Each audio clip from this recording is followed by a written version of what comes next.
Muy buenas tardes. En nombre de la Sociedad Chilena de Cardiología y Cirugía Cardiovascular, quiero darles la más cordial bienvenida y agradecer su presencia en este webinar, que reúne cardiólogos en formación de Chile y de Carolina del Norte, Estados Unidos. Yo creo que esta reunión permitirá intercambiar ideas, experiencias, pero sin duda esta reunión enriquecerá nuestra ciencia, nuestra práctica cardiológica del día a día.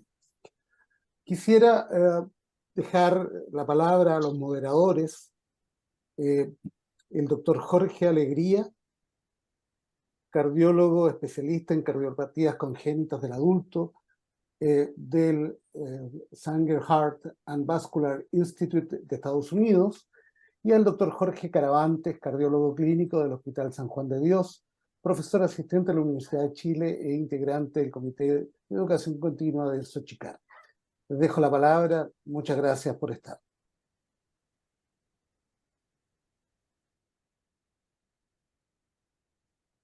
Perfecto. Doctor Caravante, ¿parte usted? Sí. No sé si está la lámina de los panelistas.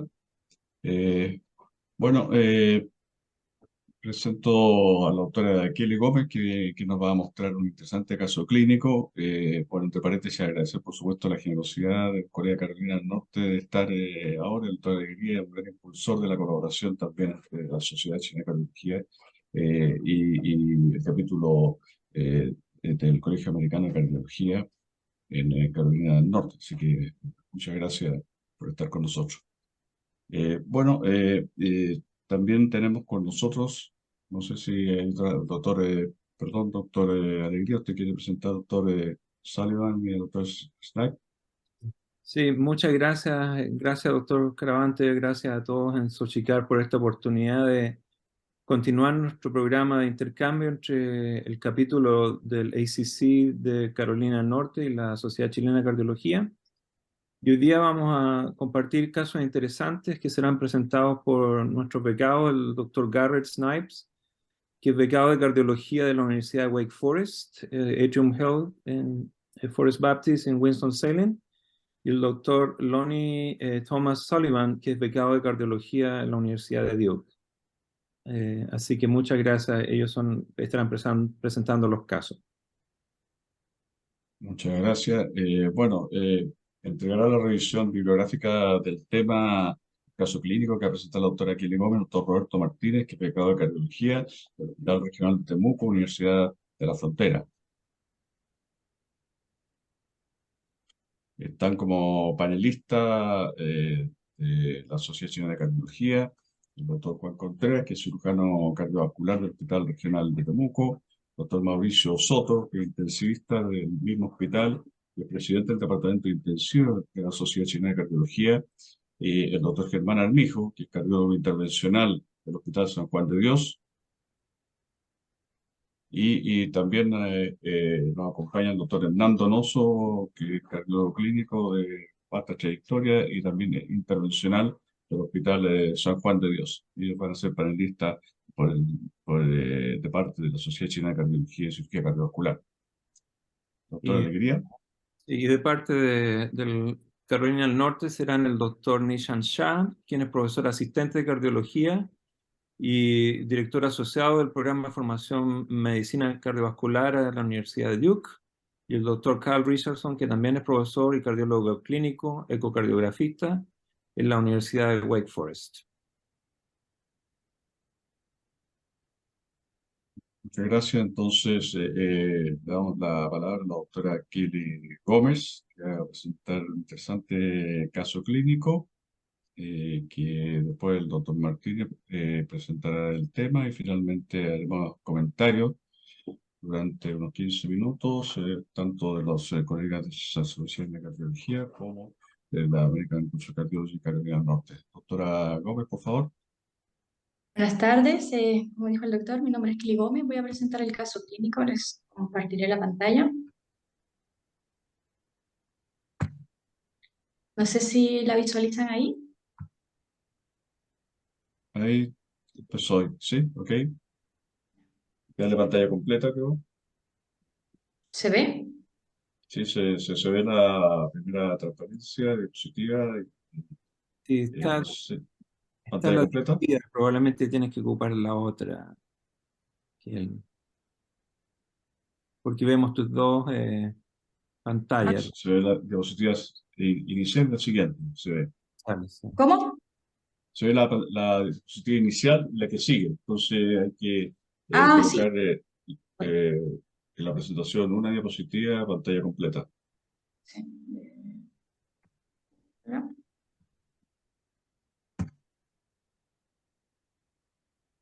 Ya, ahí, pantalla completa.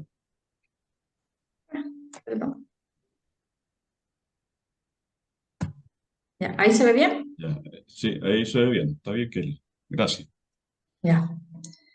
Bueno, para comenzar el caso clínico, se trata de una insuficiencia mitral severa.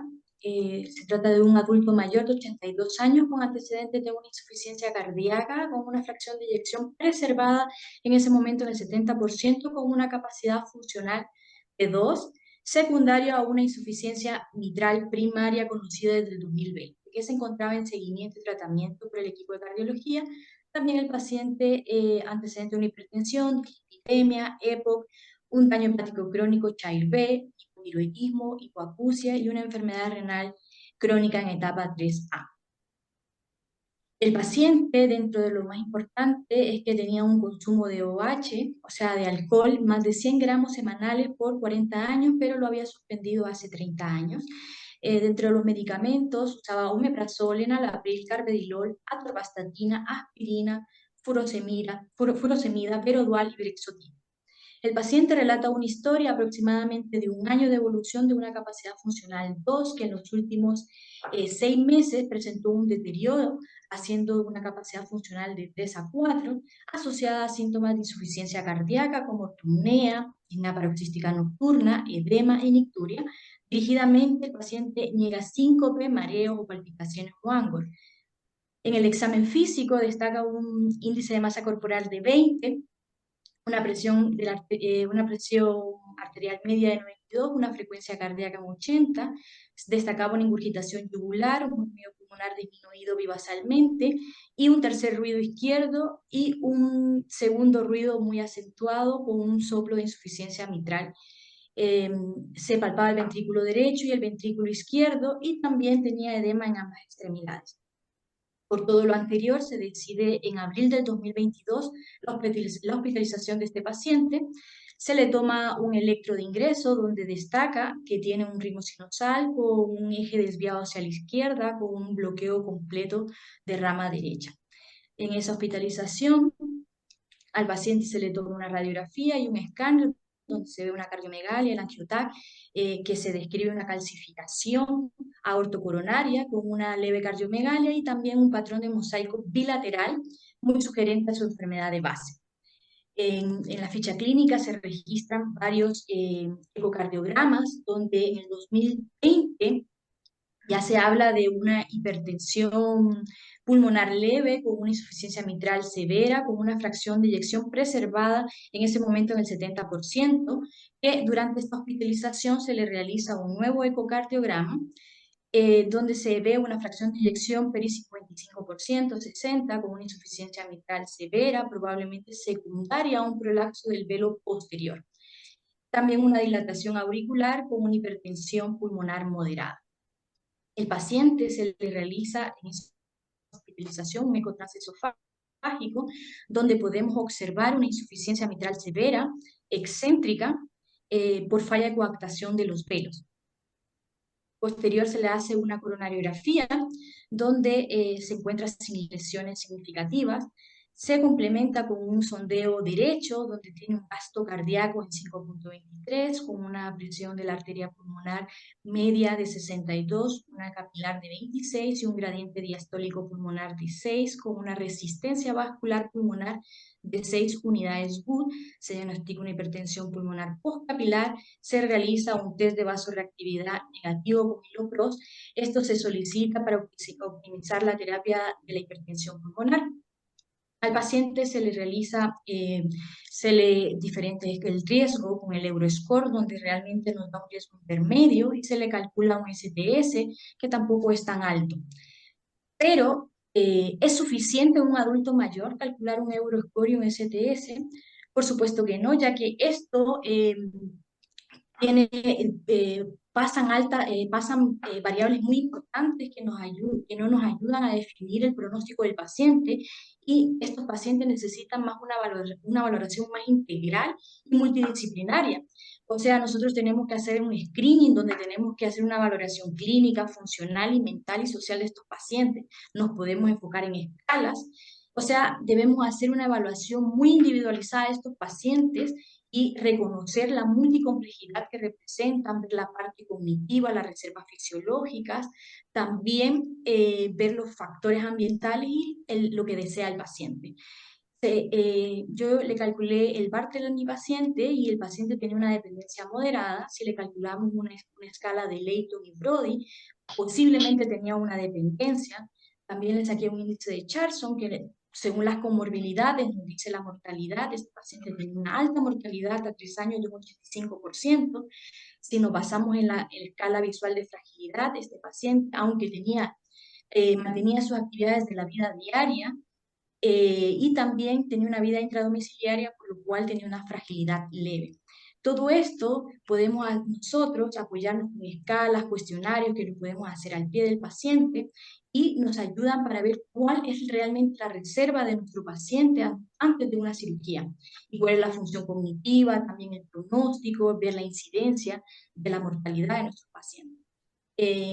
Este paciente registraba en los últimos 6 meses 3 ingresos por edema agudo del pulmón. El primero fue en diciembre del 2021 y el último fue en abril del 2022. Posterior a esto, el paciente se discute por el HeartBeam para definir la mejor opción del paciente, pero ya tenía un enfoque distinto. Se vio un soporte social, la función cognitiva, su reserva fisiológica, su carga de enfermedades. Posterior a eso se definió así que era mejor candidato para una reparación percutánea. El paciente es llevado para dicha reparación y lo que se realiza es una punción transectal a nivel postero superior de la fosa oval. Podemos ver la imagen. Y a través de un catéter guía de liberación de dispositivo en la aurícula izquierda se miden las presiones de la presión media de 19 milímetros de mercurio con una onda B de 36 milímetros de mercurio. Posterior se avanza con el... Y aquí lo que podemos ver es esta imagen 3D, donde se busca la perpendicularidad del clit como estrategia la implantación de esta a nivel del segmento A3, B3. Se hace el grasping de los velos y aquí ya se procede a cerrar el clip. Posterior al cierre del clip se hace una valoración hemodinámica, donde en la aurícula izquierda la presión está en 12 milímetros de mercurio y una onda B de 14. Recordar que previo estaba la presión media en 19 y la onda B estaba en 36. El paciente posterior tenía un gradiente medio de 3 milímetros de mercurio. Aquí puse un antes y un después, donde podemos ver una insuficiencia mitral excéntrica que posterior al cierre del clip el paciente quedó con un leve reflujo mitral. ¿Cómo fue la evolución de nuestro paciente? Pues el paciente tuvo una evolución bastante satisfactoria. Su mayor conflicto fue que hizo una infección urinaria y se descompensó de la parte pulmonar. Pero ¿cómo está nuestro paciente en la actualidad? Pues no está en las playas del Caribe, pero sí se encuentra con una capacidad funcional 1-2. El paciente trabaja en el campo y refiere que realiza todas sus actividades de la vida diaria. Está un poco limitado más que todo por una artrosis y no ha tenido desde entonces nuevas hospitalizaciones. Nosotros lo citamos la semana pasada para controlarlo con un ecocardio, donde aquí podemos ver, pero cabe mencionar que tuvimos varias limitaciones para estimar la severidad de la insuficiencia mitral, dada que un paciente de EPOC tenía muy mala ventana y segundo tenía un reflujo muy excéntrico, lo cual dificultaba la toma de un PISA o la vena contracta. Y recordar que un paciente que tenga un MitraClip generalmente suelen haber 2 JET y estas mediciones en 2D no están validadas, solo están como para para más de un JET no están validadas. Entonces se toman medidas indirectas para evaluar severidad. En este caso tomamos una onda E, que esta debe ser menor de 1.2, la cual en nuestro paciente previo al MitraClip era de 1.5 y ahora está en 0.9. También las venas pulmonares podemos ver un componente sistólico que es mayor que el componente diastólico y el área de ocupación de la insuficiencia a nivel de la aurícula izquierda es de un 5% y lo más importante también la presión de la arteria pulmonar que previamente estaba en 60, disminuyó a 35. ¿Y qué evidencia respalda nuestra conducta? Pues a continuación los dejo con la revisión bibliográfica. Gracias, doctora Gómez. Entonces le pedimos al doctor Roberto Martínez que pueda presentar la evidencia existente respecto a este tipo de terapia en insuficiencia mitral severa. Doctor Martínez, por favor.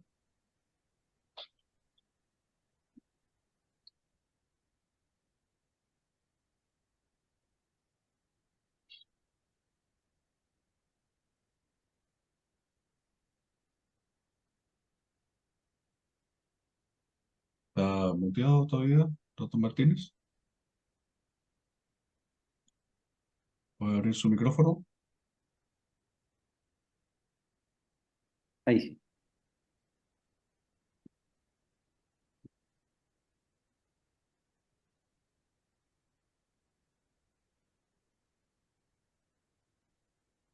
Perfecto, entonces en cuanto a la insuficiencia mitral, básicamente relacionado al caso previo, se evaluará la evidencia fundamentalmente enfocado al tratamiento con dispositivos.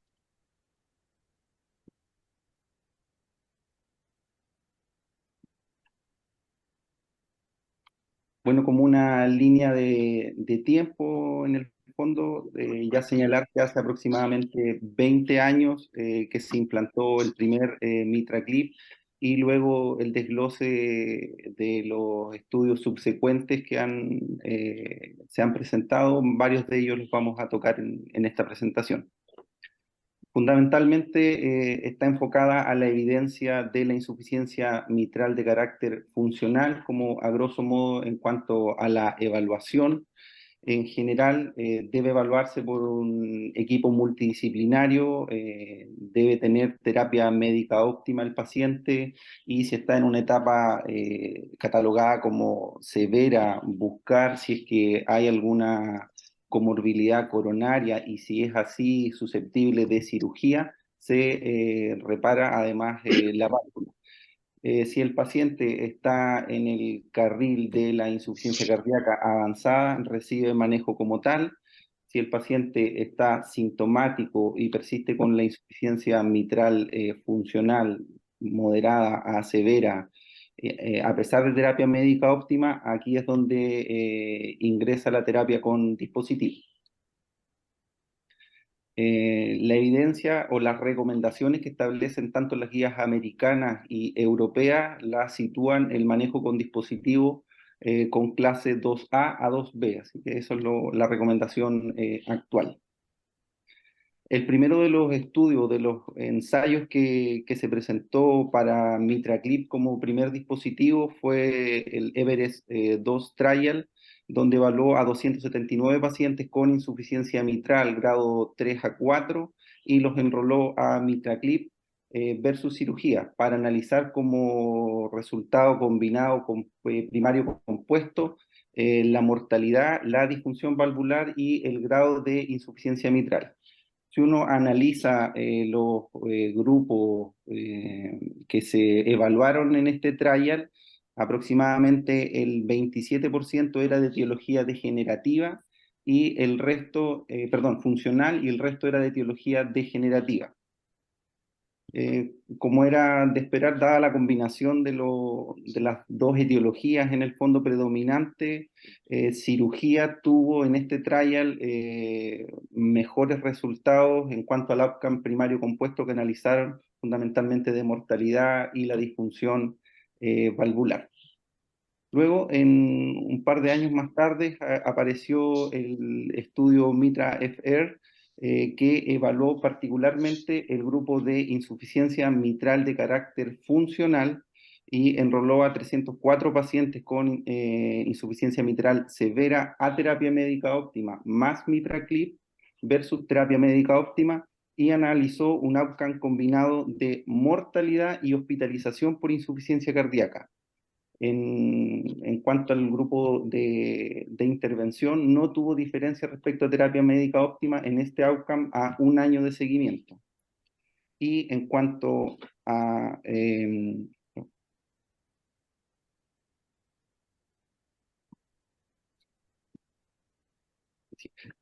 tampoco hubo diferencia en sobrevida libre de eventos en el grupo de intervención, pero con menos de un mes de diferencia, luego aparece el COAP Trial, que enroló a un N un poco mayor de pacientes, 614 pacientes, y con el mismo target, insuficiencia mitral funcional en pacientes con insuficiencia cardíaca, también a terapia médica óptima más MitraClip versus terapia médica óptima. Y acá sí existieron diferencias tanto en el grupo de intervención con una menor tasa de hospitalizaciones por insuficiencia cardíaca y una disminución significativa en la mortalidad por cualquier causa con una baja tasa de complicaciones.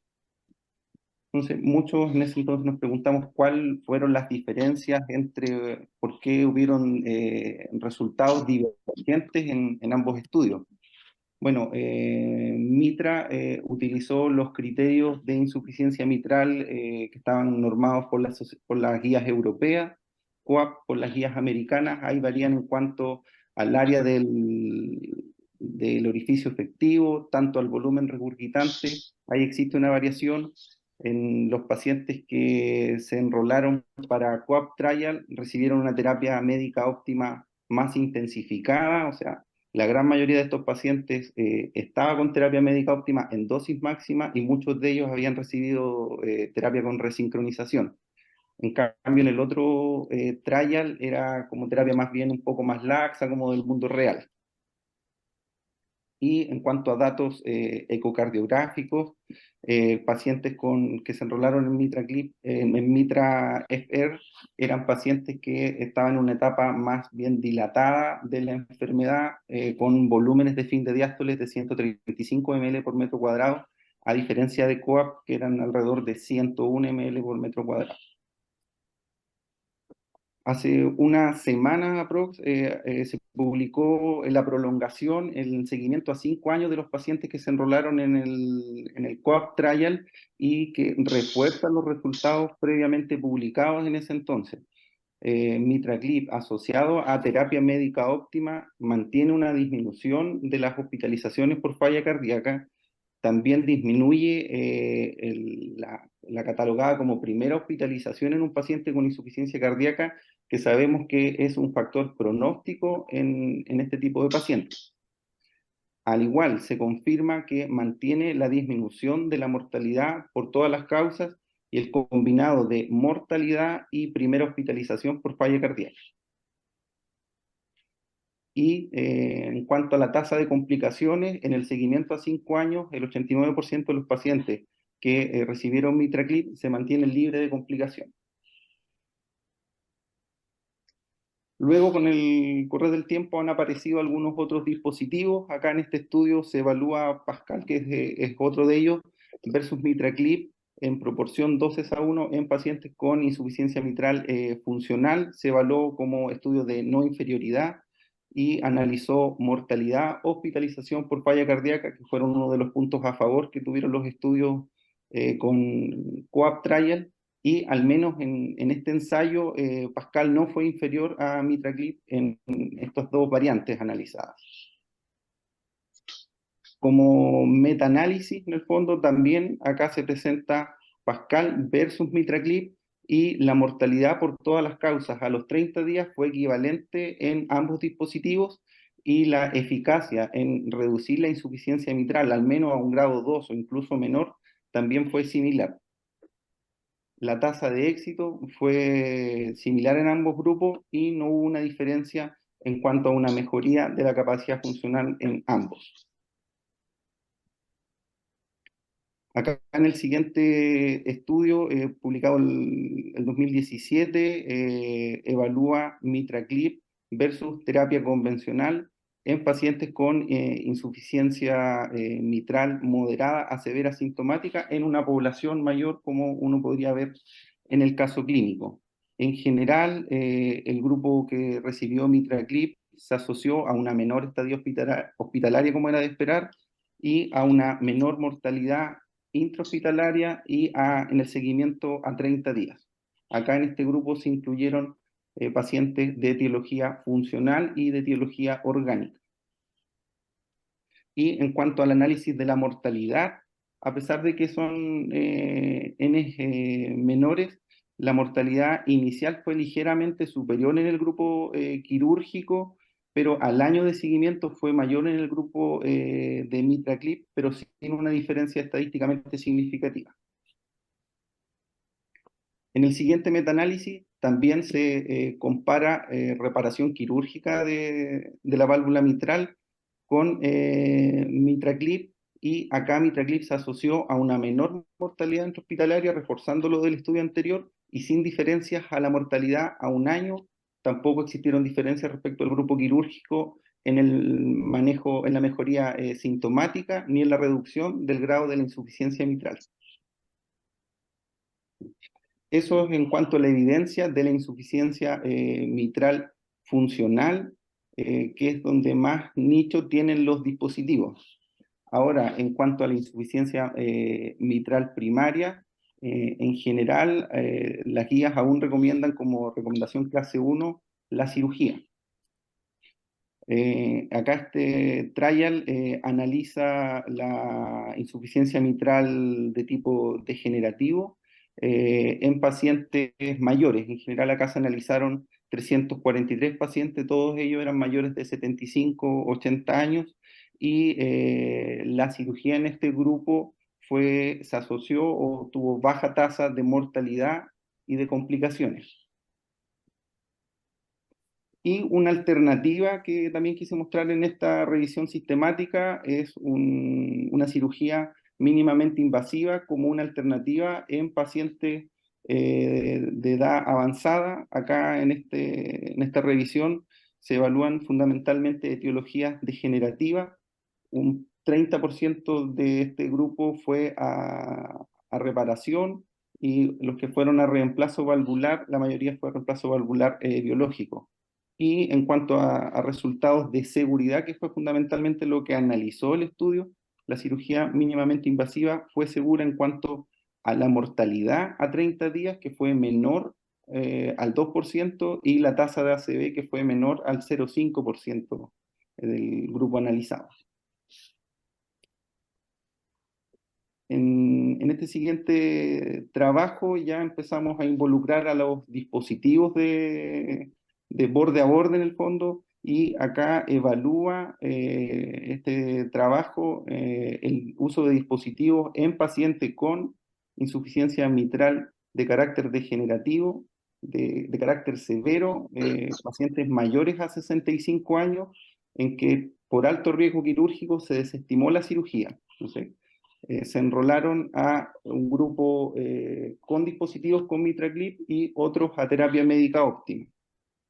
Y en un N sobre 1000 pacientes hubo mayor sobrevida en aquellos pacientes que se utilizó MitraClip como terapia de intervención, y también mejoró la sobrevida post uso de MitraClip en cuanto a la reducción de la insuficiencia mitral.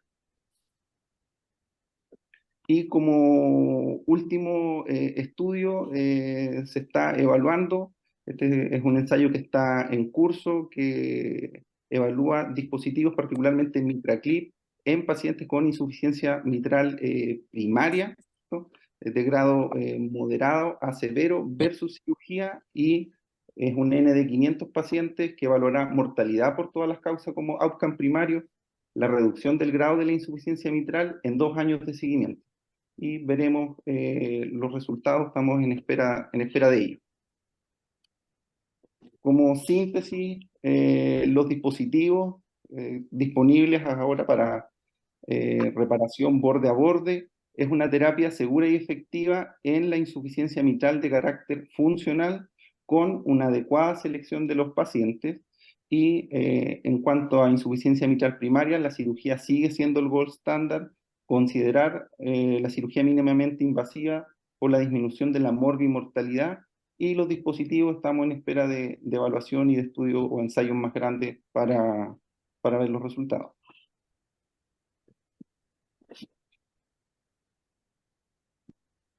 Bien, muchas gracias, doctor Martínez. Excelente actualizada revisión.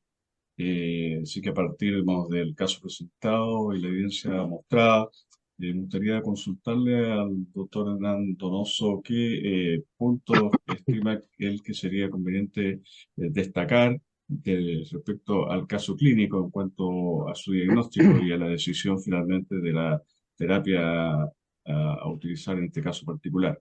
Una persona octogenaria, persona adulto mayor con fragilidad. Doctor Donoso.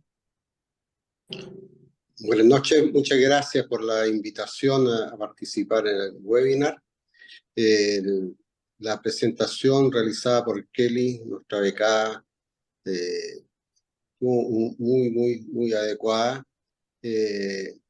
La riqueza clínica que tenía este paciente, digamos, es muy evidente. Un paciente, digamos, que se pensó claramente y que en el examen físico, como bien lo expresó la doctora, tenía todos los signos clínicos de insuficiencia cardíaca, yugular ingurgitada, se palpaba el ventrículo derecho, ventrículo izquierdo, se ocultaba un tercer ruido, se escuchaba el soplo, de modo que desde el punto de vista clínico no había ninguna duda de que su condición era de gravedad.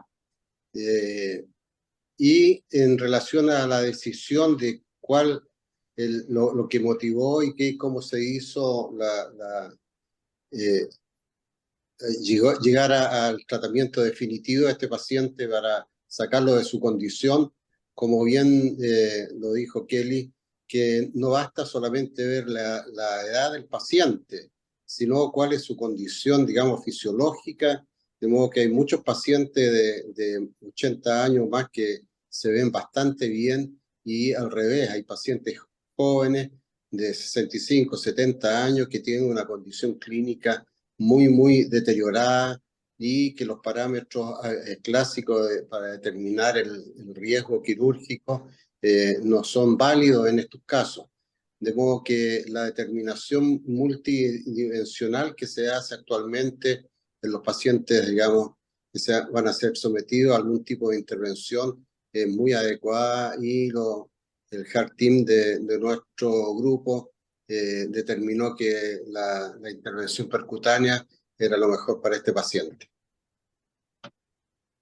Gracias, doctor Donoso. Soy doctor Soto. En su experiencia, le ha tocado ver casos parecidos a este en el Hospital Regional de Temuco.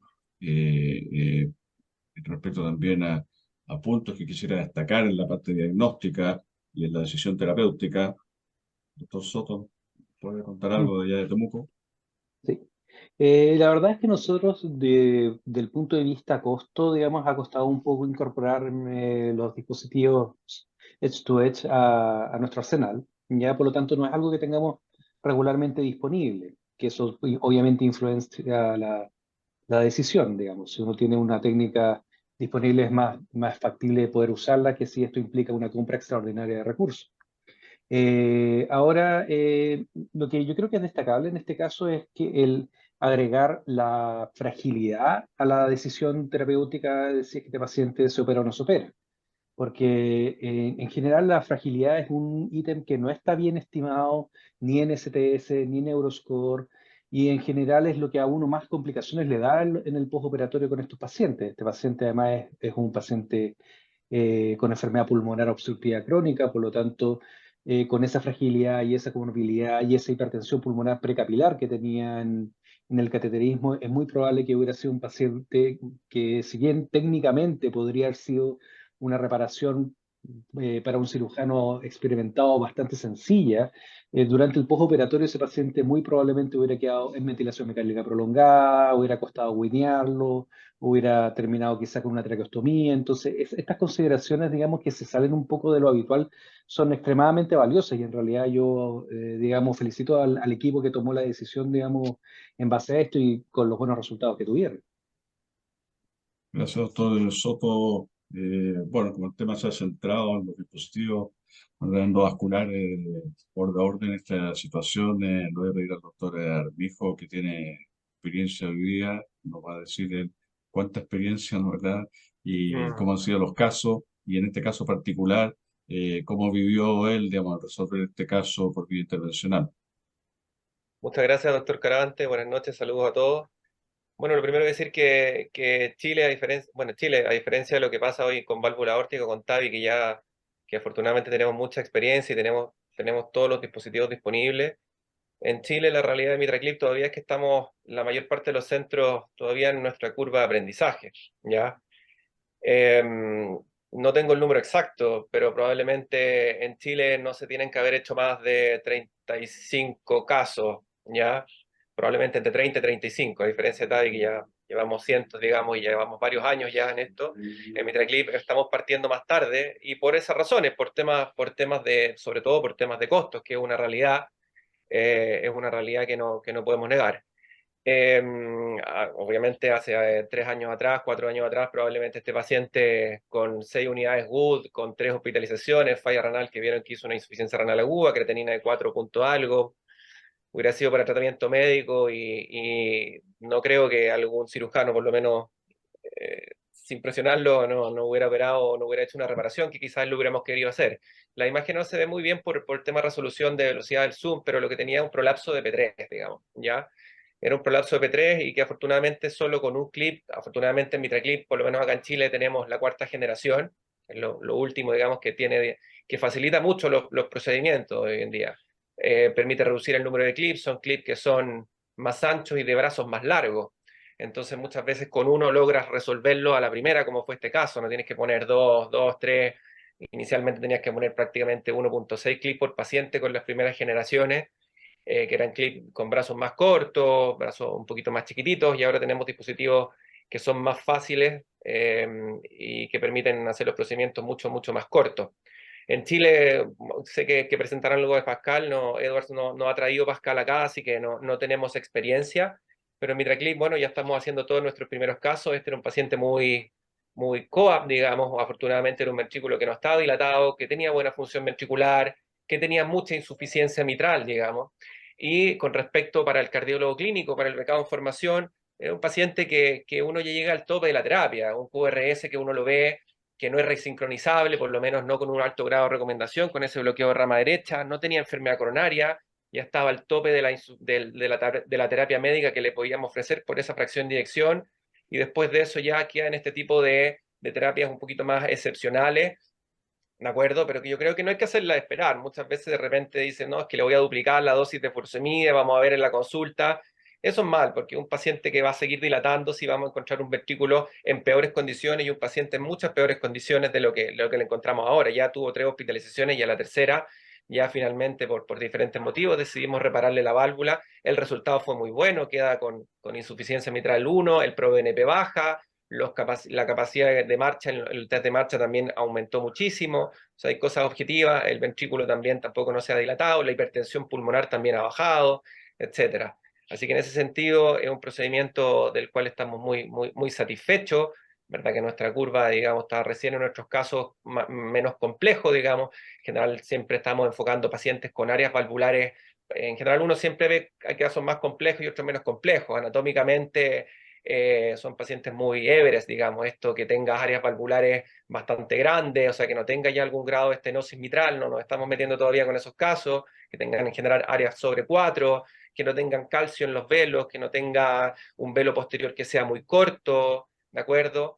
Que el gap tampoco sea muy ancho. Entonces, si bien este quizás se salía un poquito de los más sencillos, que los más sencillos son los que uno trata en los segmentos A2, P2, digamos, este tema bien comisural de A3, P3, son casos relativamente de complejidad moderada, un poquito más alta y con muy buenos resultados. Recordad que requieres un equipo, requieres un ecocardiografista, que es la mitad del éxito del procedimiento, que te diga efectivamente dónde tienes que clipar, que tus resultados son buenos, no hay que dejar con una estenosis mitral porque los resultados son peores.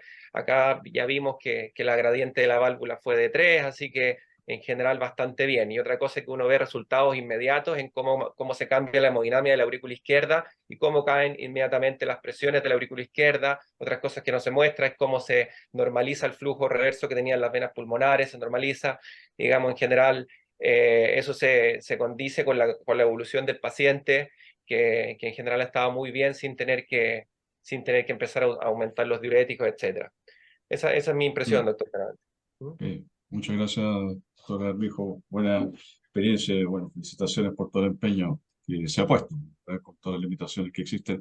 Le preguntaría al doctor Contreras, cirujano cardiovascular del Hospital Regional de Temuco, si no hubiera habido la alternativa de terapia endovascular, ¿usted se habría atrevido, digamos, a intervenir en este paciente?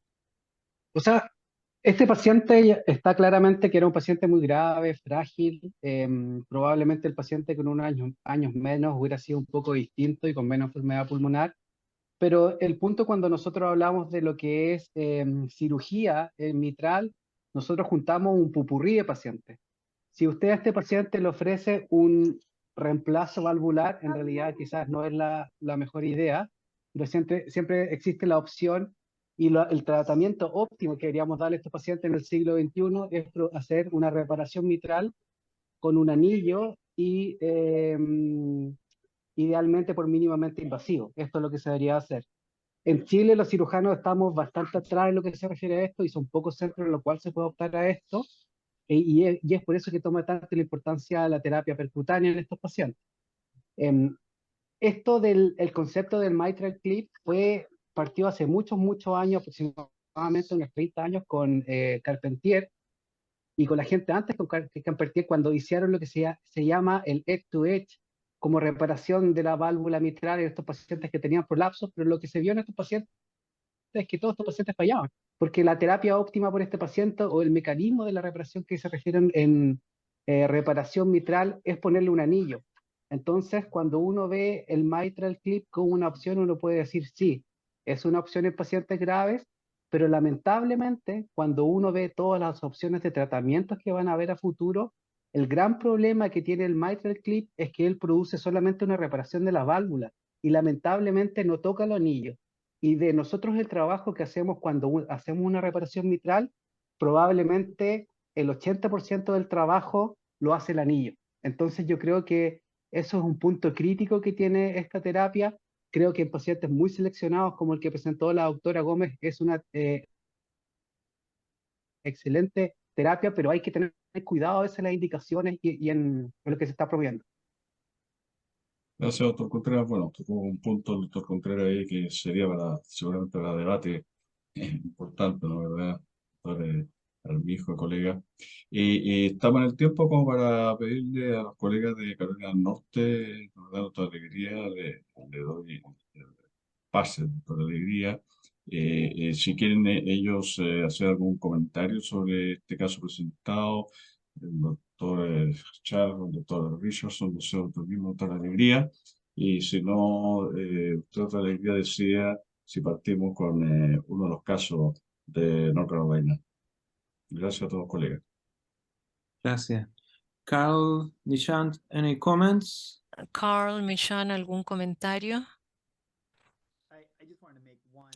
Quiero hacer un comentario y espero que todos me puedan escuchar. Está muy bien hecho y muy buen caso, muy buena presentación. Un paciente que recibió un mitral clip y como ustedes notaron, había hay varios procedimientos estructurales en Estados Unidos y esto requiere de un equipo. Quiero aclarar, el tener un programa estructural para el corazón es tan esencial que tenemos que tener una muy cercana comunicación entre los cardiocirujanos, los cardiólogos, los ecosonografistas y todos los especialistas, pero hay una buena infraestructura para lograr que esto se haga. Creo que ustedes se dieron cuenta en el paciente tan frágil. El punto que escuché es que sí puede haber un cirujano que pueda fácilmente reemplazar la válvula mitral, pero la cirugía es una parte de todo este viaje del paciente y todo lo que experimenta el paciente y todo lo que tienen que hacer los proveedores no quirúrgicos y la importancia de la rehabilitación es muy crítica. Este paciente puede ir a la cirugía, pero la capacidad de rehabilitarse y no tener una complicación de infecciones asociadas al ventilador o complicaciones intrahospitalarias es bastante alta y por lo tanto felicito al equipo de Chile y gracias por compartir este caso. También quiero hacer un comentario rápido. Yo soy Carl Richardson, soy ecografista y trabajo en Wake Forest. Este es un tema que me queda muy cerca del corazón porque soy el principal imagineólogo para la evaluación de pacientes que se someten al dispositivo Pascal y al MitraClip. Un gran desafío para nosotros ha sido tratar de decidir si es que el paciente más bien es un paciente COAPT con un AREO o un paciente más de MitraClip. Y uno de los grandes desafíos es recurrir al equipo de corazón, al Heart Team, para tratar de escoger al paciente adecuado. Es tan difícil cuando tenemos un paciente tan comprometido y lo queremos mejorar y es difícil decir que el tratamiento médico puede ser la mejor opción, pero nos damos cuenta que hay pacientes donde la regurgitación es más secundaria al ventrículo y a lo mejor hay casos donde no debemos actuar y por lo tanto estamos en una etapa interesante donde estamos tratando de tomar la decisión si es que podemos con la reparación percutánea proceder o deberíamos proceder con la reparación percutánea, o sea, podemos, pero deberíamos y tenemos que ver la perspectiva del paciente y del equipo de corazón para decidir a qué paciente podemos atender de mejor manera con estos dispositivos. Muchas gracias, Carl y Nishani. Seguiremos con nuestros casos clínicos. El primero será presentado por el doctor Garrett Snipes de la Universidad de Wake Forest y el doctor Richardson va a hacer algunos comentarios posteriormente. Bienvenido, Garrett. Entonces, voy a partir compartiendo mi pantalla.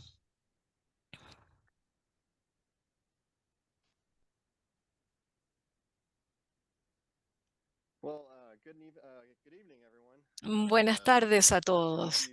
Primero que nada, muchas gracias a todos los que han participado en la organización de este webinar. Ha sido una excelente oportunidad para nosotros poder aprender y conocer a distintos colegas. El doctor Richardson y yo quisiéramos presentar un caso de una insuficiencia aórtica protésica grave. Este paciente es un hombre de 60 años con una historia antigua de estenosis aórtica. Estaba después de un reemplazo de la válvula aórtica, un reemplazo quirúrgico con una válvula freestyle de 29 milímetros, 12 años antes, y que se presentó a la clínica de cardiología por disnea una semana antes, de comienzo una semana antes. Y él dice que estaba sujetando un objeto pesado sobre la cabeza y de repente tuvo una sensación de un dolor torácico lancinante y de ahí quedó con disnea persistente. Niega angina y también niega síntomas de insuficiencia cardíaca. No tiene ortopnea ni otros síntomas asociados a la insuficiencia cardíaca. En cuanto al examen físico, la presión era 149/45. Estaba taquicárdico con una frecuencia de 118. estaba oxigenando bien en aire ambiental con una saturación de oxígeno de 95%, taquipneico, frecuencia respiratoria de 24 y afebril. En general, tenía un leve distrés, estaba taquicárdico en ritmo regular, se veía un poco afligido y tenía un soplo holosistólico en el borde esternal derecho, en la parte superior, grado 3 de 6, y también un soplo diastólico precoz 3 de 4.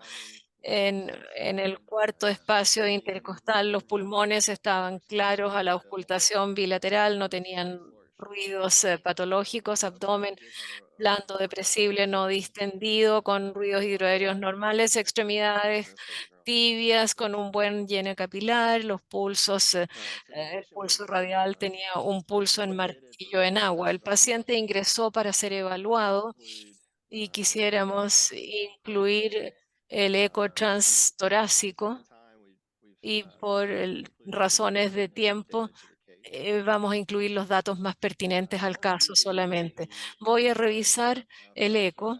Primero tenemos el eje paraesternal largo y ven que la función del ventrículo izquierdo está relativamente preservada y el diámetro del ventrículo izquierdo está dilatado de manera limítrofe.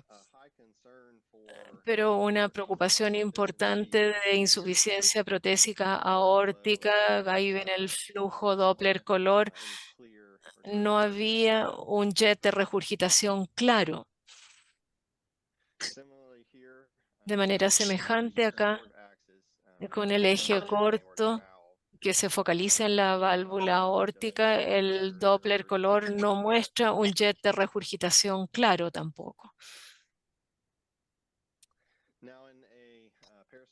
Y ahora en la visión apical de 5 cámaras comienzan a tener una idea de que hay un jet de regurgitación, pero es difícil de ver la gravedad de este jet. Y cuando comenzamos a utilizar los Doppler de onda continua y pulsada, tenemos una mejor idea de la gravedad de la regurgitación, en particular en relación al LVOT-BTI y el volumen de eyección era 163 ml. En paralelo, pueden ver que la gradiente también está aumentada.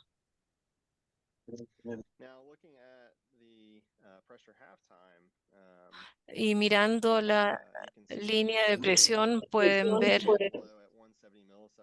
que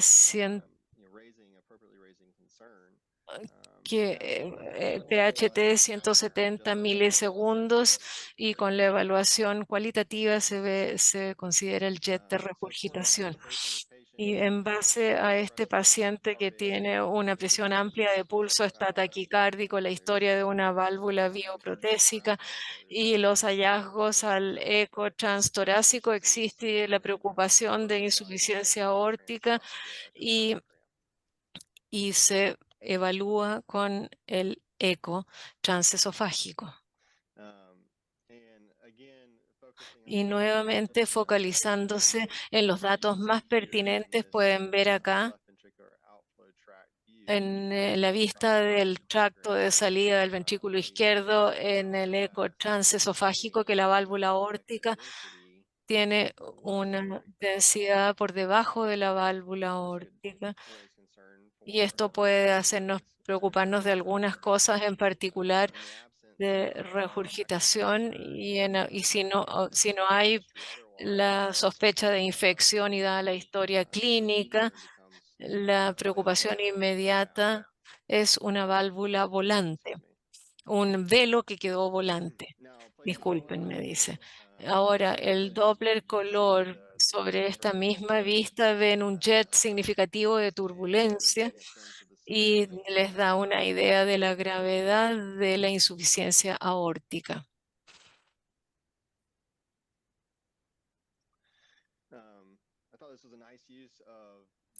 Y creo que esta es una linda vista que explica nuevamente la válvula aórtica en el eje corto con el plano X que va por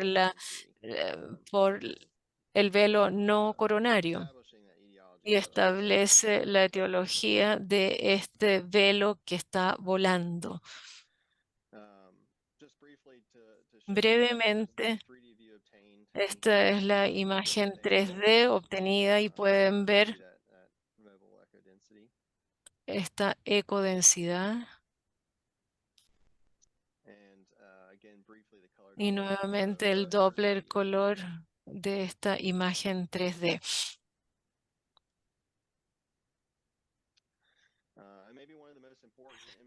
Y tal vez una de las imágenes más importantes acá es la presión de medio tiempo, mirado a través del eco transesofágico y que se calculó como de 51 milisegundos.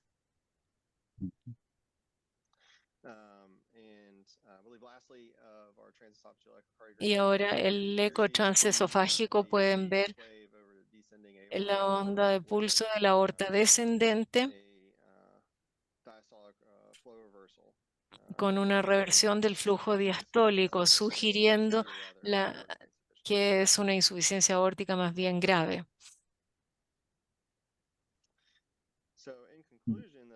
En conclusión, el paciente se sometió a un cateterismo del corazón izquierdo que demostró una enfermedad coronaria leve no obstructiva. Después se sometió a la implantación de una válvula aórtica transcatétera, un TAVI.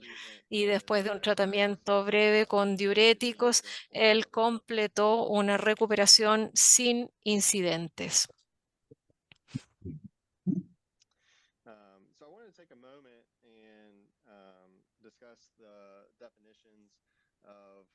Bioprosthetic valve dysfunction and highlight the guideline recommendations. And then Dr. Richardson will discuss some of the finer aspects of identifying occult bioprosthetic valvular disease. There's a nice review published in the Journal of American College of Cardiology in 2022. And it's separated in using guidelines published from multidisciplinary groups. Y vino de guías de grupos multidisciplinarios. Revisaron la categorización de la disfunción bioprotésica básicamente en dos grupos, simplemente siendo lo que ellos consideraban estructural versus no estructural. Lo estructural era daño intrínseco a la válvula propiamente tal y no estructural era esencialmente cualquier otra anomalía que no sea intrínseca a la válvula misma. No estructural puede incluir un descuadre entre el paciente y la prótesis, temas perivalvulares, complicaciones estructurales como calcificación de los velos. La trombosis y la endocarditis pueden o no tener daño estructural intrínseco a la válvula misma. Estos se categorizan de manera separada. Más aún, el estadio basado en la severidad, estadio 1, son cambios morfológicos y 2 y 3, dependiendo de la severidad de la disfunción.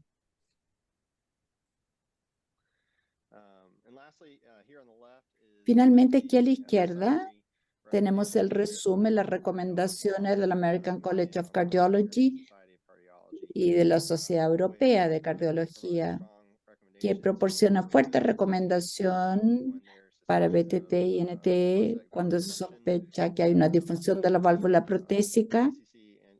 Y la ACC y la FC, ambas proporcionan recomendación DOSA para los procedimientos de válvula en pacientes que tienen un riesgo quirúrgico prohibitivo.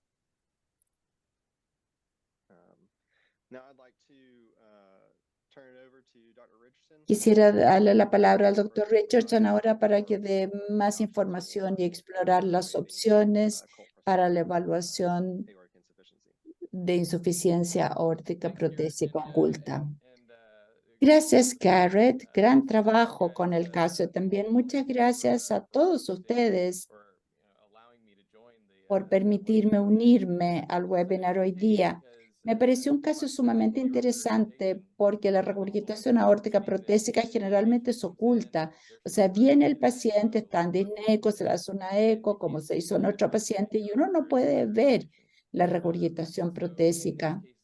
Entonces, en estos casos de regurgitación protésica, generalmente uno tiene que usar un poquitito más que simplemente las ecos transtorácicas básicas para tomar la decisión. En nuestro equipo de corazón probablemente vemos un paciente que no se detectó esa regurgitación protésica y muchas veces no se detecta durante meses.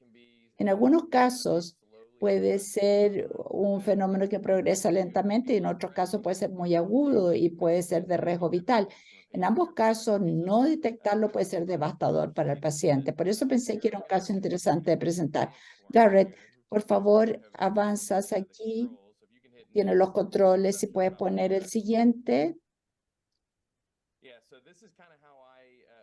Es así como yo me abordo para encontrar esta regurgitación protésica oculta. Uno es encontrar el chorro regurgitante y el otro es encontrar las consecuencias de la regurgitación. Cuando hablo con los fellows, esto es lo que yo discuto. Primero, encontrar el chorro. Encontrar el chorro podría sonar simple.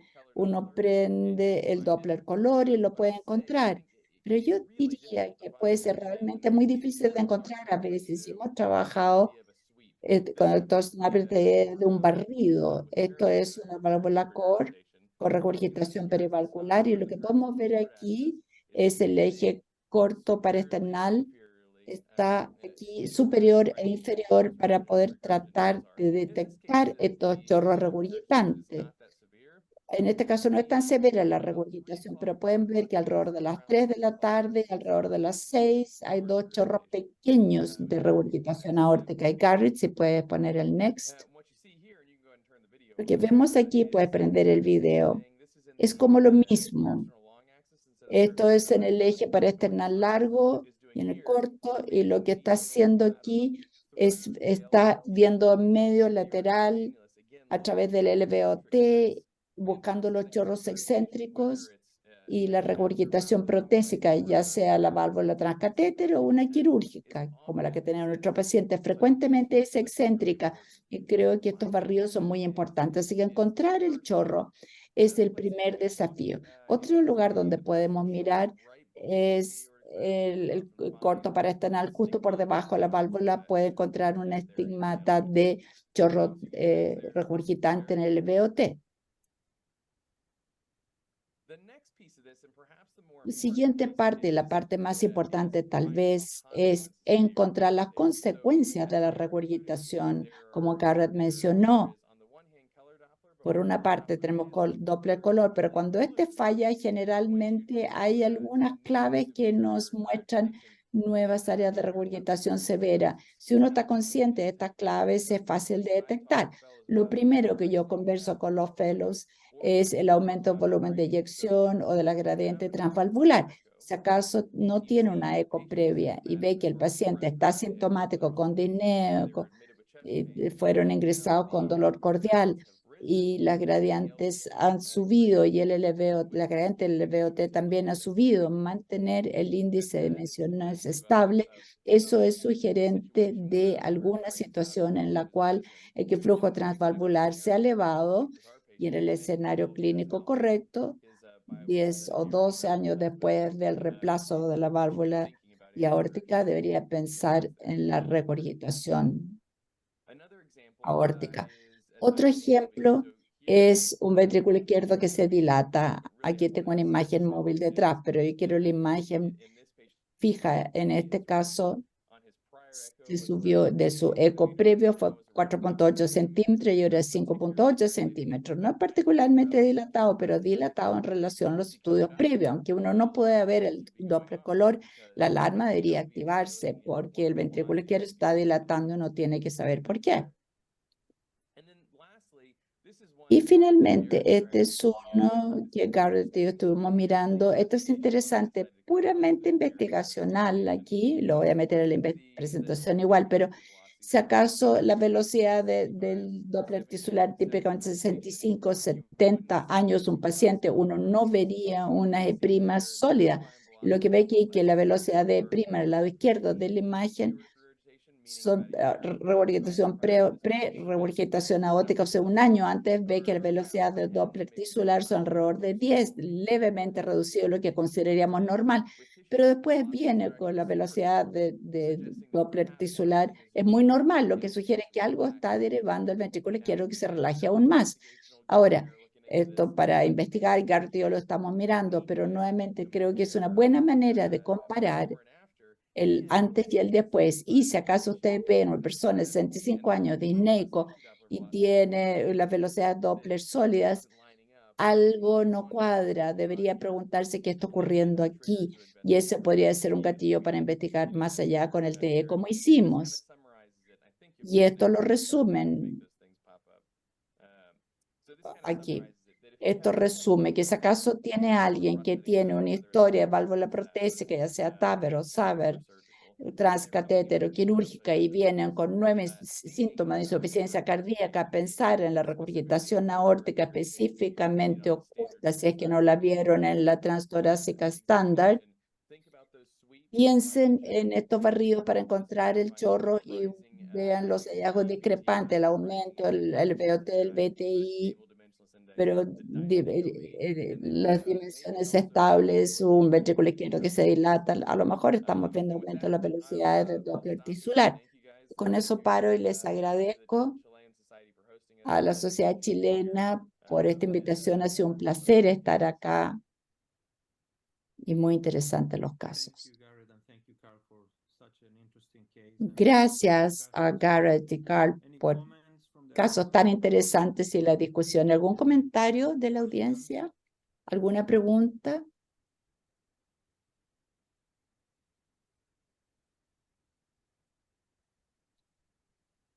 Sí, me gustaría consultarle al doctor Richardson, doctor Lidia. Bueno, el origen, digamos, propiamente tal de este velo volante, es decir, ¿cuál es la causa que él podría So did I understand the encontrar? question correctly, that what's the cause of the ¿Cuál es aortic? la causa de la regurgitación Y aórtica? sí, no, No. del daño que eso del velo protésico. Yeah, Total. that's a really good question. So Muy buena pregunta. En este caso, resultó ser que el velo estaba volante y lamentablemente pensamos que esto tiene que ver simplemente como la vida de la válvula. Si acaso tuvo una válvula freestyle que es bioprotésica, con velos bioprotésicos, y hemos hecho muchos de ese reemplazo de válvula, y lo que vemos es alrededor de 10 a 15 años encontramos muchos velos rotos. Eso lo ve también con los bioprótesis con stent, pero en este caso eso es lo que ocurrió aquí, es la historia natural de la falla de válvulas bioprotésicas que se degradan. Y consultarle también, aprovecho de consultarle el esquema que ellos siguen en general para pacientes que reciben bioprótesis en cuanto al control, no solo clínico, sino que ecocardiográfico, digamos. ¿Lo recomiendan anual that's desde el another really inicio good question. o más So espaciado as al you comienzo? know, the guidelines have kind of Las guías tienen dudas de repente en esto. Previamente las guías sugerían que los examinaríamos primero los 10 años, pero realmente hemos cambiado la práctica. Así que los controlamos bueno, primero inmediatamente en el post-op, inmediatamente postoperatorio se hace una ecotranstorácica y después miramos nuevamente alrededor de la marca 3 a 5 años y después cada 2 o 3 años después y ciertamente con cualquier síntoma. Yo no creo que se tiene que hacer anualmente, pero lo importante es que no todos los pacientes vienen a recibir atención médica.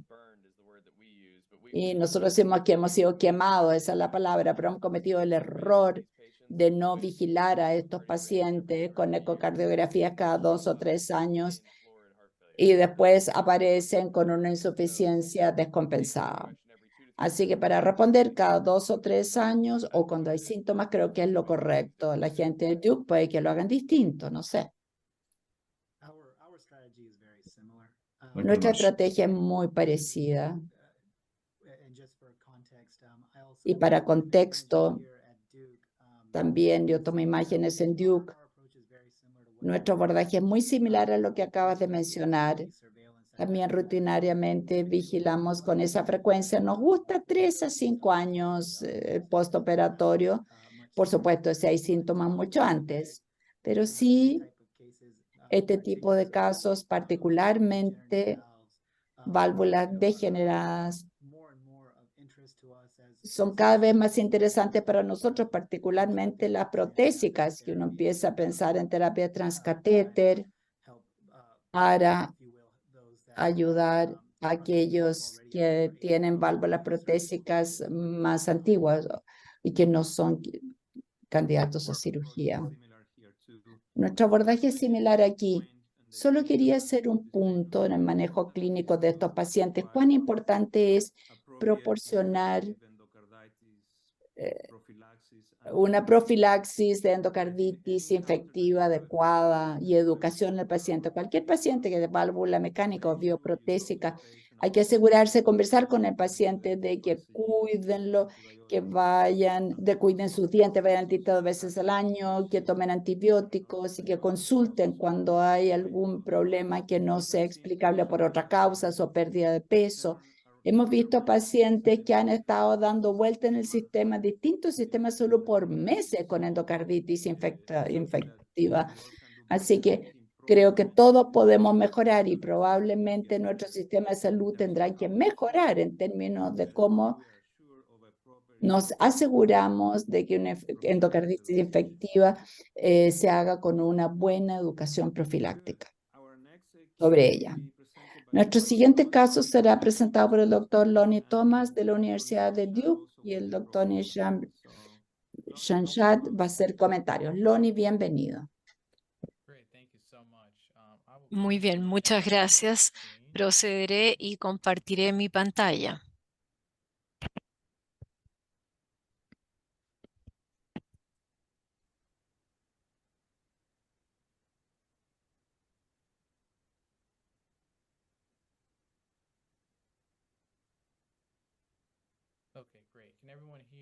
Bien, ¿todos me pueden escuchar bien y ver las diapositivas bien? Fantástico. Primero que nada, muchas gracias a todos por invitarme a ser parte de este webinar. Muchas gracias también a los otros fellows que están acá conectados y a los panelistas por hacer esto posible. Esto es algo muy especial y ha sido lo que puedo destacar de mi tarde. Y estoy haciendo el fellowship, estoy en el 2º año y el título de mi presentación es Takotsubo y obstrucción del tracto de salida del ventrículo izquierdo con una presentación poco común de shock cardiogénico. El caso es un paciente, la señora X, mujer de 77 años que tiene historia de enfermedad coronaria con una angioplastía a la coronaria derecha en el 2010. Tiene estenosis aórtica leve, hipertensión, hiperlipidemia, artrosis con un reemplazo del hombro derecho y artritis reumatoidea.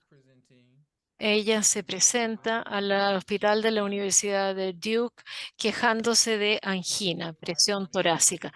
El día antes del ingreso desarrolló una presión torácica 5 de 10 en reposo que no respondió al uso de opiáceos en el domicilio, asociada con disnea leve, pero aparte de eso no tenía otros síntomas.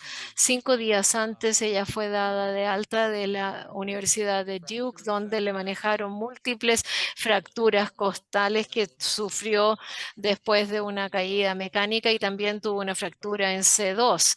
Y se pensó que esto podía ser relacionado a las fracturas, este dolor, pero la característica del dolor era diferente. Cuando ella llegó al servicio de urgencia, el examen físico destaca que estaba afebril, pero estaba taquicárdica en una frecuencia de 110 a 120, estaba hipotensa 85,67, respiración normal y saturación 99% al aire, con aire ambiental. Se veía enferma, pero no tenía un distress muy especial, tenía un cuello de Miami por su fractura en C2 y no tenía otros hallazgos. El examen cardiovascular, taquicárdica con ritmo regular, sin otros sonidos o ruidos cardíacos, y tenía un soplo sistólico leve, 2 de 6, y no pude evaluar las yugulares por la presencia del cuello de Miami. Tenía algunos estertores basales leves en los pulmones y las extremidades estaban un poco frías, pero no tenía edema foveolar y no tenía otras lesiones y neurológico normal. Sus estudios bioquímicos, hiponatremia 123, creatinina 0,8, el hemograma, leucocitosis de 11,7 y una leve anemia. 33,8 de hematocrito. Tenía elevación de la troponina de alta sensibilidad en condiciones basales a 540 y subió a 692 después de una hora. Tenía aumentado el péptido natriurético de 12,715 y con un lactato normal. La radiografía de tórax mostró opacidades bilaterales en los lóbulos inferiores que se pensó que eran atelectasias, cardiomegalia con leve derrame pleural izquierdo y múltiples fracturas costales que había sufrido una semana antes de este ingreso. Tuvo un electrocardiograma que mostró taquicardia sinusal sin elevación de ST ni cambios isquémicos.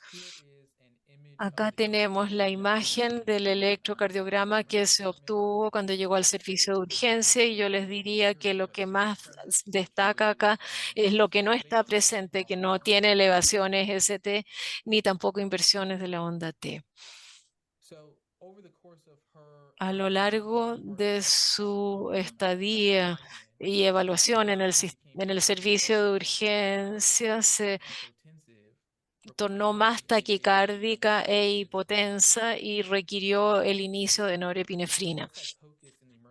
Un ultrasonido se hizo al lado de la cama y demostró una fracción de eyección reducida de reciente comienzo. Dado su presunto shock cardiogénico y las troponinas elevadas, se llevó al laboratorio de hemodinamia para un cateterismo. Y lo que tengo acá es la primera imagen de la angiografía coronaria de esta paciente. Esta es una visión LAO craneal de la coronaria derecha y lo que vemos acá es una coronaria derecha muy permeable. O sea, no tenía una lesión en la coronaria derecha que explicara la disminución de la fracción de eyección. Luego, una visión caudal de la paciente del tronco la descendente y la circunfleja. Espero que todos lo aprecien, pero acá tenemos la circunfleja y una OM grande acá que están ampliamente permeables y no hay lesiones focales que pudieran explicar la reducción de la fracción de eyección. Otra vista de la descendente anterior y de la circunfleja es RAO caudal y no hay lesiones destacables. Y finalmente, tuvimos una RAO craneal que muestra bien la descendente y no hay obstrucción acá.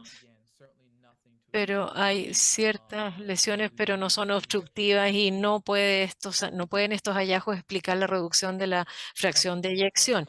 Entonces, los hallazgos al cateterismo fueron los siguientes. El corazón izquierdo tenía enfermedad coronaria insignificante en la descendente anterior. También se sometió a un cateterismo derecho simultáneo que encontró lo siguiente: la paciente tenía una elevación de la presión de enclavamiento a 23, un índice cardíaco de 1.5 y una saturación venosa mixta de 43.6, todo lo cual indica shock cardiogénico. En base a estos hallazgos, a la paciente se le comenzó a infundir dobutamina y diuréticos de ACE y se ingresó a la UCI con el diagnóstico de shock cardiogénico. Cuando se partió con dobutamina y se le dio diuréticos, ella posteriormente se hizo más hipotensa y requirió dosis escaladas de norepinefrina. Hubo que aumentar la dosis de norepinefrina y se hizo un ultrasonido de urgencia cuando la paciente llegó a la UCI. Las imágenes que vienen a continuación son las obtenidas con el eco que se hizo al lado de su cama en la UCI. Acá tenemos un eje largo paraesternal del corazón de la paciente y creo que lo que es más notorio acá y pueden ver y apreciar acá es que acá la zona basal inferoseptal y la zona basal en la pared lateral, que todavía se contraen razonablemente bien, pero pueden comenzar a ver que la pared anterior, y no pueden ver muy bien el ápice, pero se ven hipokinéticos e incluso akinéticos. Entonces la base se contrae bien, pero no tanto la pared anterior ni el ápice, y lo podremos ver en la visión apical de 4 cámaras que se ve acá. Y una vez más ven que la base del corazón se contrae, pero tenemos este abalonamiento del ápice que se ve akinético y con una función del ventrículo derecho preservada. Y esto es característico de una miocardiopatía de Takotsubo, que se preserva la contractilidad en la base y en el ápice se ve akinesia. Bueno, el Doppler color se hizo en la visión de 5 cámaras apicales, focalizándose en el tracto de salida del ventrículo izquierdo, y hay flujo turbulento y una gradiente acá en el tracto de salida del ventrículo izquierdo. El Doppler de onda continua se hizo a través del tracto de salida del ventrículo izquierdo y se encontró que había una velocidad de 2.8 metros por segundo que pasaba por el tracto de salida con una gradiente de 31 milímetros de mercurio. Esto fue evidencia de obstrucción del tracto de salida del ventrículo izquierdo. Y finalmente se hizo el eco en modo M a la mitral, y lo que pueden ver acá, este es modo M, donde estamos analizando el movimiento del velo de la mitral a lo largo del tiempo, y normalmente durante la sístole ventricular esperamos que la válvula mitral esté cerrada, pero acá ustedes pueden ver este movimiento interior del velo anterior de la mitral, o movimiento sistólico del velo mitral anterior que toca el septum o el tabique, y esto es un signo que se llamamos SAN.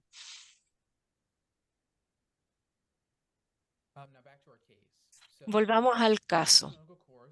En la evolución clínica del paciente, como les mencioné, se hizo la eco y mostró una obstrucción dinámica del tracto de salida del ventrículo izquierdo con una velocidad de 2.8 metros por segundo y una gradiente de 31 con SAM.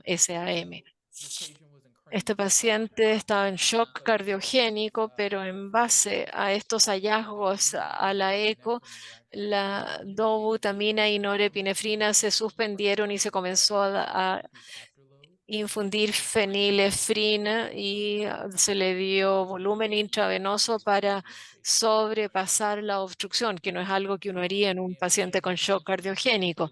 Y con estas intervenciones la hipotensión del paciente mejoró rápidamente y la dobutamina y la norepinefrina pudieron ser suspendidas. Permaneció en la UCI por aproximadamente una semana, pero se recuperó y pudo ser enviada a sala y esta paciente tenía una cardiomiopatía de Takotsubo y quiero mencionar algunas cosas sobre la miocardiopatía de Takotsubo en el manejo de estos pacientes. Como ustedes todos saben, la miocardiopatía de Takotsubo clásicamente está gatillada por una respuesta emocional o una respuesta física, por lo menos, a una disfunción miocárdica. Y estas dos diagramas acá vienen de un artículo de revisión en JACC, pero a la izquierda ven una lista de distintos aspectos como gatillos emocionales o físicos que pueden precipitar la miocardiopatía de Takotsubo. Una cosa que aprendí de este caso y en la cual pienso frecuentemente son algunos de los gatillos físicos que pueden precipitar a un Takotsubo, y las fracturas aparecen acá en la lista. Nuestro paciente se cayó varios días antes de su ingreso y tuvo múltiples fracturas costales, y es un poco raro que se hubiera presentado con unos pocos días después con Takotsubo, pero esto es el único factor que podemos identificar como precipitante de su Takotsubo, o sea, las fracturas. Y acá a la derecha tenemos una ilustración que demuestra cómo los mecanismos a través de los cuales se puede precipitar la miocardiopatía de Takotsubo. La idea acá es que hay algún evento que incita y lleva una tormenta simpática, y el proceso de tener esta tormenta simpática, uno tiene señal inotrópica negativa al corazón, lo que lleva a una disfunción miocárdica y disfunción sistólica. Por supuesto, esto no se comprende del todo todavía. Todos los mecanismos que precipitan estas miocardiopatías de Takotsubo no están bien claras, pero esas son algunas de las mencionadas.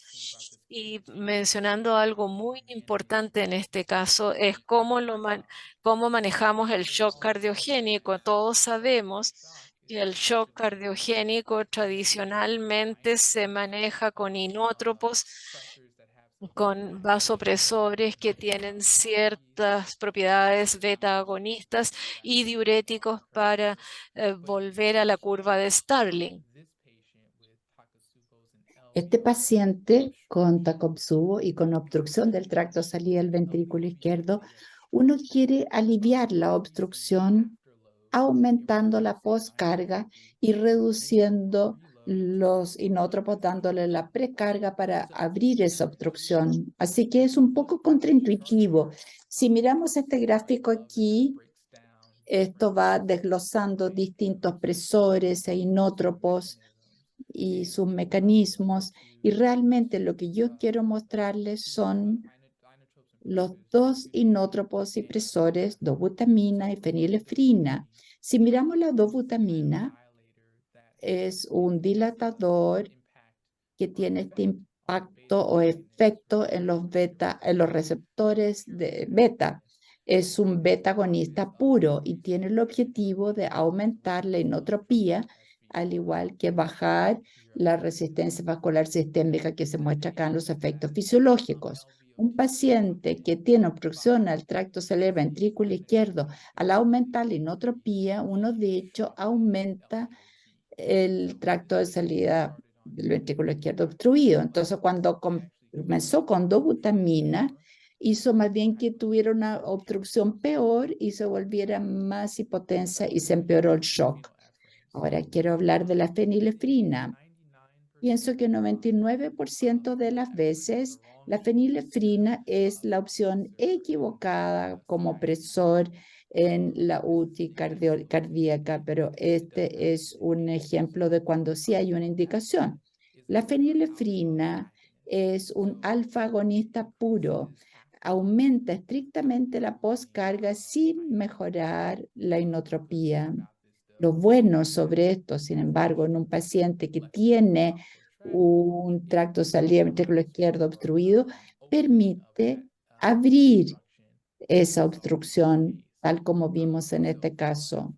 Entonces, la fenilefrina y no la dobutamina fue la opción correcta en este paciente en particular. Grandes puntos a recordar de este caso. La obstrucción del tracto de salida del ventrículo izquierdo puede ser una complicación de la miocardiopatía de Takotsubo. No se entiende exactamente cuál es la incidencia de esto. He visto cálculos que van de 10 a 50%. Yo sé anecdóticamente en mi propia práctica que esto ciertamente es el único caso que yo me he encontrado, pero es algo que uno tiene que estar consciente que existe. La terapia estándar para manejar el shock cardiogénico, de hecho, son deleterios en esta presentación clínica. Así que, como les digo, un dilatador iónico, de hecho, contraproductivo si el paciente tiene una importante obstrucción del tracto salida del ventrículo izquierdo. No se olviden de eso, tener un paciente con Takotsubo que no está respondiendo de la manera tradicional. No puedo destacar lo suficiente la importancia de una eco temprana al lado de la cama como una cosa esencial para todos los médicos, tanto en el área médica y cardiológica. Estamos evaluando los pacientes con shock, así es algo que ahora está fácilmente disponible en la mayoría de las UTIs e incluso en muchas de las salas médicas, así que siéntanse cómodos haciendo la eco al lado de la cama para tener una mejor idea por qué alguien está en shock. Y finalmente, familiarícense con los distintos presores e inótropos y utilícenlos adecuadamente al tipo de shock que están enfrentando. En este caso en particular, la idea de buscar fenilefrina, por ejemplo, ciertamente no es algo que nos acordaríamos muchos. Así que tener una cabal comprensión de lo que está disponible, qué herramientas tiene disponible usted y ajústelo según la presentación de su paciente. Con eso solo quiero agradecerles a todos nuevamente y le devuelvo la palabra al doctor Shah por cualquier idea adicional que tenga. Muchas gracias, Lonnie. Fue excelente, muy bien hecho. Nuestro abordaje al presentar este caso era que queríamos discutir algo más práctico. Todos nosotros, los clínicos o los prestadores, podemos encontrarnos en cosas así en nuestra práctica cotidiana. Y hay algunos puntos claves en este caso que creo que son muy importantes de conversar. Partiendo con la presentación. La paciente se presentó después de tener lo que parecía un evento bastante traumático un par de días antes, con señales de insuficiencia cardíaca. La paciente también tenía una historia de enfermedad coronaria y tenía un biomarcador, evidencia en biomarcadores de lesión miocárdico que la hizo llevarla a hemodinamia. Ahí no se vio ninguna enfermedad obstructiva necesariamente, pero ciertamente tenía enfermedad coronaria, pero el stent que tenía la coronaria derecha estaba permeable. La manera en la cual respondió su fisiología es importante aquí. La información del laboratorio de hemodinamia observaron, basados en la ecografía, ahí la fracción de eyección era bajo, la hemodinamia mostraba que el índice estaba bajo, así que la terapia se necesitaba estabilidad. La presión arterial, ustedes vieron que bajó, se empeoró con la dobutamina que se recién instauraba. Y yo creo que lo que ayudó al equipo aquí fue hacer una eco cuidadosa al lado de la cama y comprender que la fracción de eyección estaba baja y entender que la fisiología aquí no es la clásica. Hay obstrucción significativa del LVOT. La gradiente que ustedes vieron en la eco, allá 31, técnicamente está obstruido, pero eso es en reposo cuando está cargada de volumen basada en la presión de enclavamiento. su gradiente al lado de la cama era aún más alto, llegaba a 100, 110. Así que ya está obstruyendo mucho. Y mirando la eco, no sé si podemos volver esta imagen o no, pero si vamos a la apical 4 cámaras, podemos ver que hay importante movimiento sistólico anterior.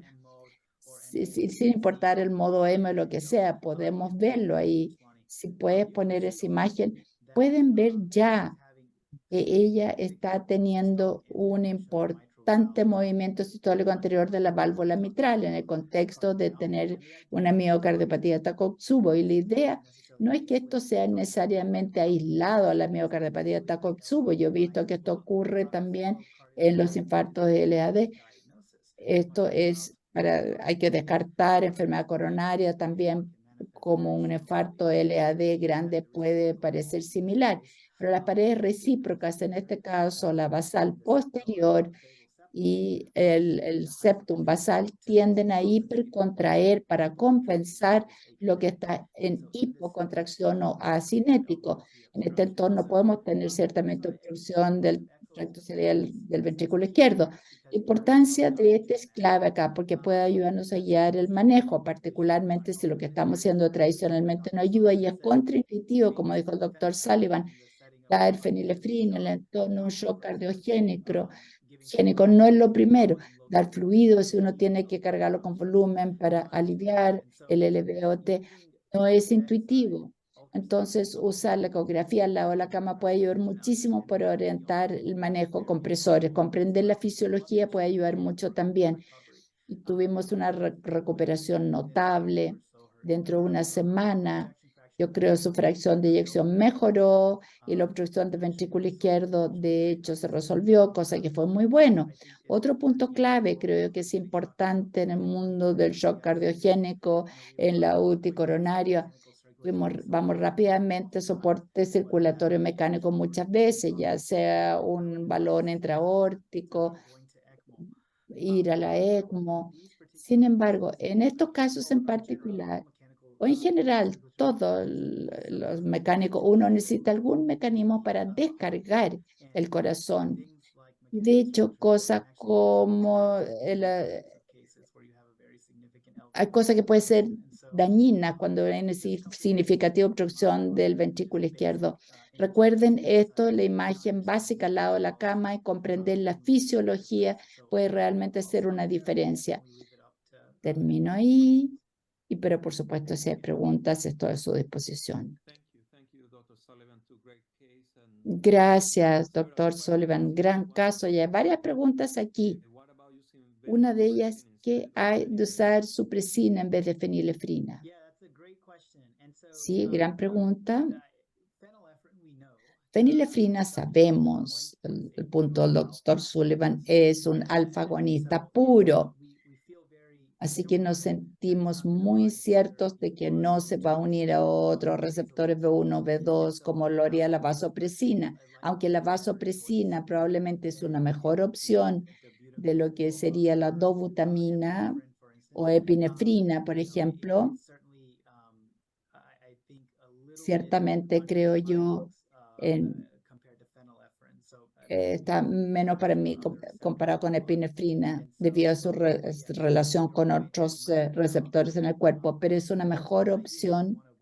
La idea es que hay que evitar los beta, los receptores beta 1, hay que evitar un aumento de la contractilidad y aumentar una disminución de la poscarga en estos casos que tienen severa obstrucción del tracto de salida del ventrículo izquierdo. Otra pregunta, ¿por qué no usar norepinefrina?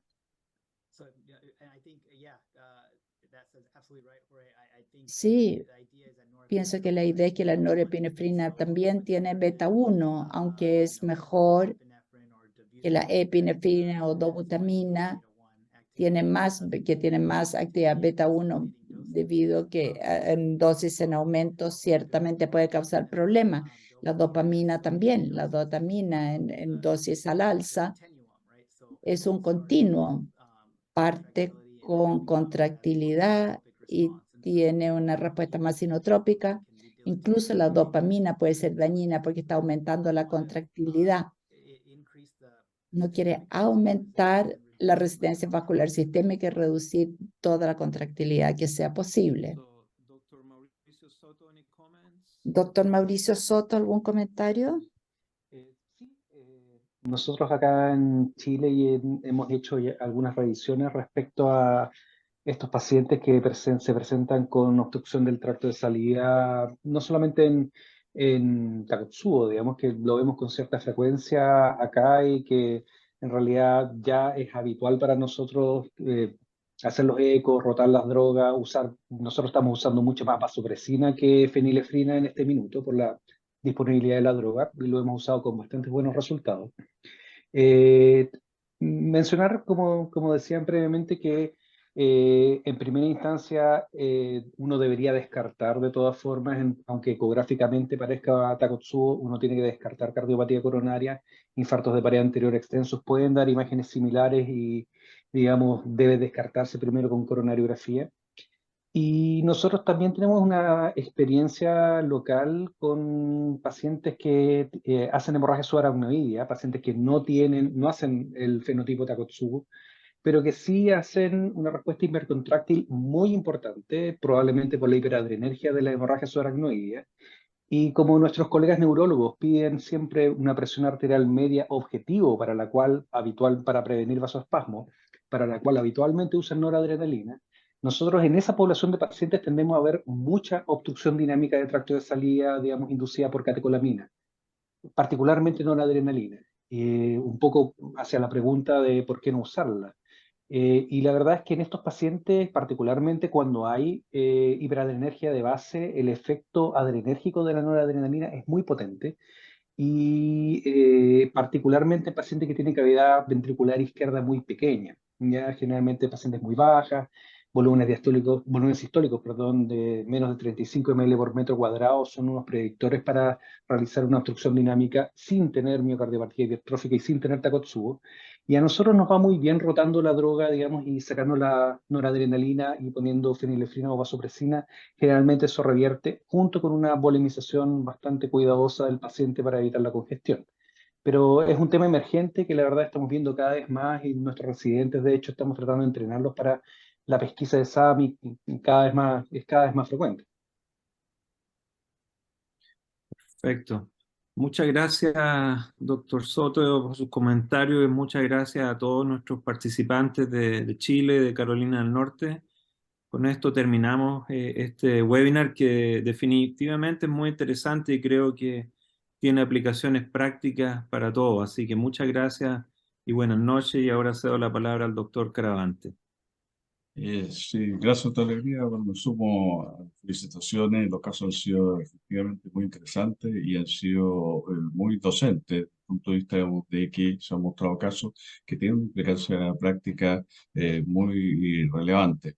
Así que agradecerle la colaboración de los colegas de Carolina del Norte, respecto a American College of Cardiology de América de Carolina, a los residentes que presentaron los casos, los colegas que los comentaron, y bueno, por supuesto a mis residentes y colegas de Chile, ¿verdad? Que bueno, prepararon con especial interés esta sesión. Así que agradecerle a todos y agradecerle a la doctora Alegría su trabajo permanente por fortalecer los lazos entre nuestra sociedad y el capítulo de la American College of Cardiology de North Carolina, que bueno, muy fructífero, muy interesante, y lo han demostrado los casos que se han presentado, los comentarios que se han hecho. Así que muchas gracias, que descansen y bueno, nos veremos en un próximo webinar que concordemos conjuntamente. Muchas gracias. Gracias. Gracias. Adiós.